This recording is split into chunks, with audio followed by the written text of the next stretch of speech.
besok kita ke Hong Kong, beli aja tiket perginya aja, jangan bilang siapa-siapa. Kalau itu mau ngapain ke Hong Kong? mau ketemu, karena sahabat Gus Dur kan di luar negeri banyak nih. Pak gimana? Iya man, teman saya nggak bisa dihubungin ini. Aduh, saya bingung ini kan. Wah ini namanya kesasar ini, saya bilang.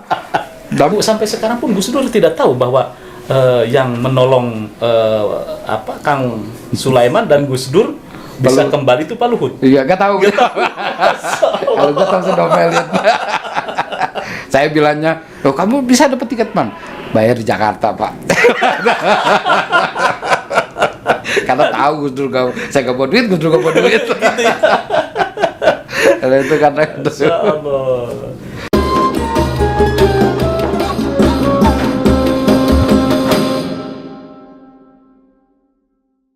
Assalamualaikum warahmatullahi wabarakatuh. Waalaikumsalam warahmatullahi wabarakatuh.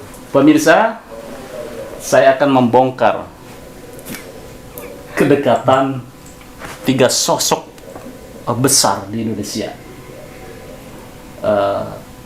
Pak Luhut bin Sarpanjaitan, kemudian Pak Mahfud, kemudian Pak Ridza Ramli. Bagaimana kedekatan beliau dengan Gus Dur? Nah, saya bersama Kang Sulaiman, salah satu saksi sejarah yang biasa nguntit ke sana kemari dengan Gus Dur. Apa kabarnya Kang? Baik, alhamdulillah. Tapi saya minum dulu nih. Oh iya. Minum dulu. Ini ada minuman sofa. Sofa ini minuman apa Kang? Ini minuman yang telah dikeluarkan oleh pondok, salah satu pondok pesantren. Dan namanya ini dari hasil istiqoroh Mika Said. Oh iya. Sofa. Saya coba minumnya. Boleh. Segar. Bismillahirrahmanirrahim. Bismillahirrahmanirrahim. Memang menjernihkan pikiran yang ruwet-ruwet. Kang Sulaiman. Ya. Kadar Gus Dur itu kan banyak. Oh banyak. Tapi saya sekarang ingin berbicara temannya Gus Dur. Karena kita spesial untuk menghormati wafatnya Gus Dur. Oh iya. Itu ada sosok Pak Luhut, kemudian Pak Mahfud, kemudian Pak Ridza Ramli. Betul. Apa yang Anda ketahui kedekatan ketiga sosok ini dengan Gus Dur? Iya. Sebetulnya memang kalau menurut saya Gus Dur itu sahabatnya banyak ya. Sahabat banyak, kader banyak, santrinya juga banyak. Nah, mungkin dari 3 tokoh ini yang tadi disebutkan itu saya melihat ini adalah sahabat beliau gitu ya. Dari 3 tokoh ini memang sepanjang yang saya tahu selama 10 tahun saya ikut Gus Dur itu memang kalau Pak Ridza Ramli itu orang yang memang ahli dalam bidang ekonomi sehingga ketika dialog sama Gus Dur itu pastinya tentang ekonomi gitu ya. Lalu kalau terkait tentang masalah hukum pemerintahan itu Pak Mahfud MD gitu ya. Dan yang terkait masalah pertahanan strategi gitu memang ya Pak Luhut ya. Jadi terkadang 3 tokoh ini suka ketemu bareng Gus Dur gitu ya, atau kadang gantian. Yang jelas pertemuan beliau itu sangat intensif gitu ya. Dan masing-masing sebetulnya punya cerita sendiri-sendiri kalau menurut saya gitu ya. Sepanjangnya saya tahu dan Gus Dur cerita dengan saya kan gitu. Apa itu coba? Ya, kita bongkar. Iya. Jadi saya dulu pernah nanya Pak Rizal itu orang hebat man, pintar dan integritas gitu, idealis pokoknya. Dia tidak semata-mata memikirkan materi, tapi ketika itu benar dia pasti memperjuangkan. Gitu ya. Terus pada saat saya pernah tanya Pak Mahfud, Pak Mahfud dulu dosen. Pak Mahfud juga orangnya memang integritasnya tinggi lah. Pak Mahfud itu orang-orangnya betul jujur gitu ya. Tapi saya bilang, tapi kok kenapa Pak jadi Menteri Pertahanan dulu, saya bilang gitu. Oh iya, dulu Pak Mahfud itu masih jadi Menteri Pertahanan. Karena memang biar tugasnya itu bagaimana memisahkan polisi dengan TNI gitu. Pakai Pak Mahfud. Makanya pakai Pak Mahfud. Oh tujuannya itu Pak. Iya. Awalnya dia nggak mau, akhirnya jadi mau gitu. Karena Ibu Mahfud pernah cerita sama saya, Sulaiman zamannya waktu Gus Dur ke Jogja ke rumah Pak Mahfud. Kemudian saya diajak ngobrol sama Ibu Mahfud. Sulaiman tahu nggak dulu waktu Pak Mahfud dijadiin menteri? Kenapa Bu? Saya tuh kan lagi nyapu di luar katanya. Ya Bapak kan biasa paling pulang ngajar, pulang ke rumah, tiba-tiba ke Jakarta. Katanya dipanggil presiden. Ya udah saya sih nggak tahu itu. Karena Gus Dur juga dekat dengan Gus Dur itu zaman kuliah juga gitu. Mungkin dia dengar, tapi kedekatan awalnya saya mungkin belum tapi paham. Terus tetangganya ngomong, ibu nonton TV deh. Kenapa? Kata Bu Mahfud. Enggak, Ibu lihat sekarang aja. Emang ada apa ya? Itu loh Bapak jadi menteri. Oh nggak mungkin gitu. Oh Bapak ngajar biasanya nggak mungkin jadi menteri. Lihat aja Bu, Gus Dur tuh dia akan jadi menteri sama Gus Dur gitu. Oh gitu ya. Kaget katanya. Terus lihat TV. Lihat TV akhirnya biasa ada running tag gitu kan ya. Ya akhirnya kayak Bu Mahfud kaget katanya. Nangis. Ya di luar perkiraan Bu Mahfud beliau bisa jadi Pak Mahfud juga tidak ngasih tahu bahwa dia akan dijadiin apa-apa. Ya, saya rasa Gus Dur ketika manggil orang dijadikan menteri kan tidak ditelepon mungkin kayak zaman sekarang. Iya. Panggil Gus Dur, dipanggil Pak Mahfud, ya dipanggil presiden kan gitu aja. Tiba-tiba kamu jadi menteri ya kan gitu. Atau sebaliknya kamu udah gak jadi menteri ya kan gitu. Nah kalau Pak Luhut memang saya ada sedikit khusus ke beliau ya. Jadi waktu itu ketika baru lengser Gus Dur, saya kan sama Gus Dur, Pak Luhut main ke rumah itu. Terus kata Pak Luhut, pas selesai mau pulang ketemu Gus Dur, saya dipanggil, kamu Sulaiman ya? Iya Pak gitu. Nanti kalau nggak ikut Gus Dur, kamu nemenin saya. Oh baik Pak. Nah kebetulan Gus Dur sebulan kemudian tuh mau ke Amerika, saya nggak ikut. Saya bilang Pak, saya katanya disuruh ketemu Pak Luhut, saya bilang ketemu Gus Dur. Udah kamu temuin aja, orang baik itu. Nah itu akhirnya saya ketemu, terus cerita Pak di kantor Pak Luhut, cerita Pak Luhut gitu. Terus gimana cerita Pak Luhut itu? Asal mula ketemunya dengan Gus Dur? Jadi yang saya tahu dan dia juga pernah cerita di waktu acara di PKB bahwa ketika Pak Luhut memang dulu pernah menjadi kasdam mungkin di Jawa Timur sih. Iya. Terus kan muktamar muktamar NU Cipasung dan Pak Luhut diperintahkan oleh TNU dulu supaya Gus Dur tidak menjadi PBNU lah. Iya, gitu ya. menjadi ketua PBNU ya, menggagalkan itu. Kira-kira seperti itu. Tapi ternyata Gus Dur cepat jadi. Makanya dulu ada cerita katanya ketika Gus Dur ada pertemuan di Jawa Timur sama kiai-kiai, Gus Dur tahu nih, wah ini kayaknya lagi di mata-matain. Udah kita ngomongnya pakai bahasa Arab aja. Oh gitu ya. Akhirnya ketika ditanya komandannya, intinya gimana pertemuan Gus Dur sama kiai-kiai? Cuma saling mendoakan aja Pak, karena bahasa Arab. Gitu ya. Terus akhirnya beliau pas mau jadi duta besar ketemu Gus Dur gitu. Iya. Pamit ya mungkin. Ya, terus kata Gus Dur, nanti kalau saya jadi presiden, Bapak jadi menteri ya? Gitu.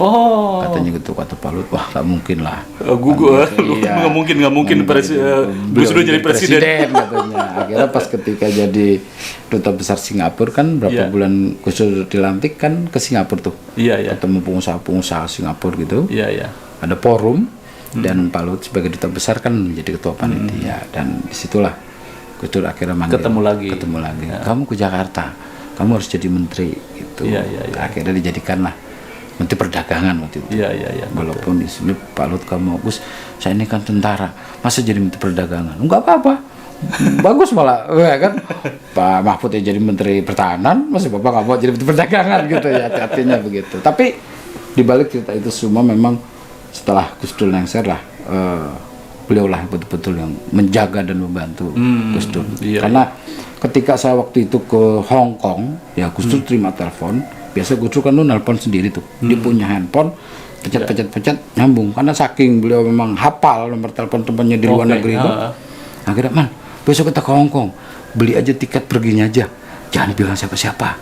Kalau itu mau ngapain ke Hong Kong? Mau ketemu. Karena sahabat Gus Dur kan di luar negeri banyak nih. Nah, saya ikut aja. Ya udah Pak. Paling kita nginep semalam. Udah saya pergi kan. Jadi Gus Dur betul-betul ngepres udah bawa satu tiket itu one way. Udah ya one way. Udah saya ikut aja. Ternyata di sana Gus Dur waktu itu cuma punya duit berapa $200 apa gitu. Masya Allah. Sampai bandara kadang di imigrasi itu kan saya suka ditanya. wah ini pasti pakai bahasa Inggris ini, saya nggak bisa bahasa Inggris ini. Jadi ketika di imigrasi Gus Dur pasti ngomongnya lancar ketika ditanya. Nah, dan saya kan pas maju Gus Dur udah didorong ke sana. Ini orang ngomong apa? Ini batin saya. Akhirnya kadang Gus Dur saya tarik lagi. Pak, ini orang ngomong apa ini? Saya bilang gitu kan. Akhirnya Gus Dur ya ngomong. Ini my asisten bla bla bla gitu.